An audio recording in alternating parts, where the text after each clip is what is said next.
नमस्ते। भारत में गिरफ्तारी को लेकर कानून बदल गए हैं। तो आज हम बात करने वाले हैं भारतीय नागरिक सुरक्षा संहिता यानी बीएनएसएस के बारे में। चलिए समझते हैं कि ये नया कानून हमारे अधिकारों की रक्षा आखिर करता कैसे है। तो चलिए सीधे एक सवाल से ही शुरू करते हैं। सोचिए जरा, पुलिस अगर किसी को बिना वारंट के अरेस्ट कर ले तो लीगली कितनी देर तक हिरासत में रख सकती है? इस सवाल का जवाब जानना भाई अपने अधिकारों को समझने के लिए बहुत बहुत जरूरी है। देखिए, जब भी नए कानून आते हैं तो थोड़ी कंफ्यूजन तो होती ही है, लेकिन फिक्र की कोई बात नहीं है। हम गिरफ्तारी से जुड़े जो भी इंपॉर्टेंट चेंजेस हैं उन्हें एकदम आसान भाषा में समझेंगे। अच्छा, तो कंफ्यूजन की असली वजह पता है क्या है? ये देखिए, जो पुराना कानून था सीआरपीसी, उसका सेक्शन 58 अब नए कानून बीएनएस में सेक्शन 59 बन गया है, और उसकी जगह एक नया और ज्यादा पावरफुल सेक्शन 58 आ गया है, जो हमारे अधिकारों को और भी मजबूत बनाता है। चलिए देखते हैं यह है क्या। तो अच्छी बात यह है कि ये नया कानून इन सभी प्रोटेक्शंस को, मतलब सुरक्षा नियमों को, पहले से भी ज्यादा सिंपल और स्ट्रांग बनाता है। तो हमारा पूरा फोकस अब इसी नए सेक्शन 58 पर रहेगा। अब बात करते हैं इस कानून के सबसे जरूरी हिस्से की, और ये सिर्फ एक मामूली नियम नहीं है, ये एक फंडामेंटल राइट है, एक मौलिक अधिकार। बस ये एक नंबर याद रख लीजिए, 24।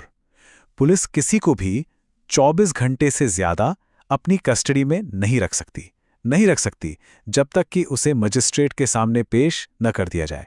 हाँ, इसमें आने जाने में जो जरूरी टाइम लगता है वो शामिल नहीं है। और जैसा मैंने कहा, ये कोई मामूली नियम नहीं है। ये हक हमें सीधा हमारे संविधान से मिलता है, जो पुलिस को अपनी मनमानी करने से रोकता है।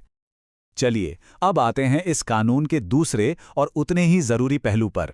यह है मैंडेटरी रिपोर्टिंग सिस्टम, एक ऐसी व्यवस्था जो पुलिस पर निगरानी रखती है। तो सवाल यह है कि यह निगरानी होती कैसे है? प्रोसेस बहुत सीधा साधा है। जब भी कोई बिना वारंट के अरेस्ट होता है तो पुलिस स्टेशन के हेड यानी एसएचओ की यह कानूनी जिम्मेदारी है कि वो एक रिपोर्ट बनाए और उसे डिस्ट्रिक्ट मैजिस्ट्रेट यानी डीएम को भेजे। और सुनिए, ये ऑप्शनल नहीं है, ये कंपल्सरी है, करना ही पड़ेगा। अच्छा, तो इस रिपोर्ट में होता क्या क्या है? इसमें जिसे अरेस्ट किया गया है उसका नाम होगा, अरेस्ट क्यों किया उसका कारण होगा, केस की डिटेल्स होंगी, और यह भी होगा कि जमानत मिली या नहीं। इससे पूरी तरह से पारदर्शिता, मतलब ट्रांसपेरेंसी बनी रहती है। और यहां एक बहुत ही जरूरी बात है, ये रिपोर्ट हर हाल में भेजनी ही होगी, चाहे ऐसे व्यक्तियों को जमानत मिल गई हो या नहीं।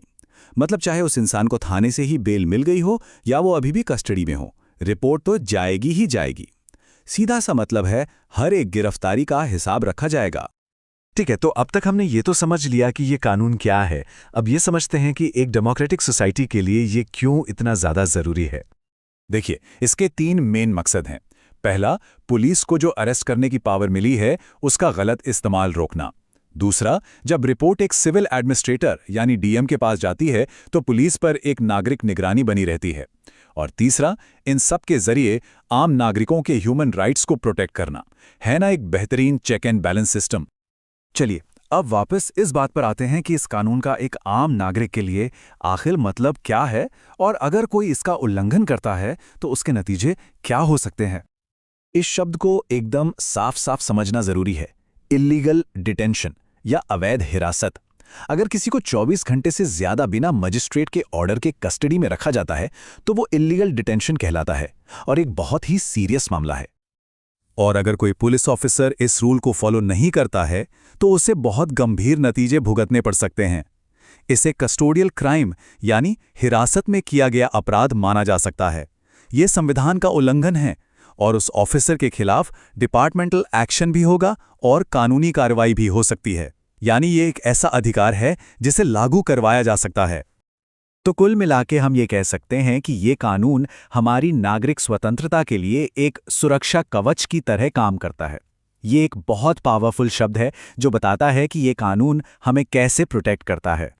तो एक बात हमेशा याद रखिए, जानकारी ही सबसे बड़ी ताकत है। आज हमने एक बहुत जरूरी कानून को समझा, लेकिन ऐसे और भी कई कानून हैं जो हर नागरिक के काम आ सकते हैं, उनकी सुरक्षा कर सकते हैं। तो सोचिए, और ऐसे कौन से कानून हैं जिनके बारे में हर किसी को पता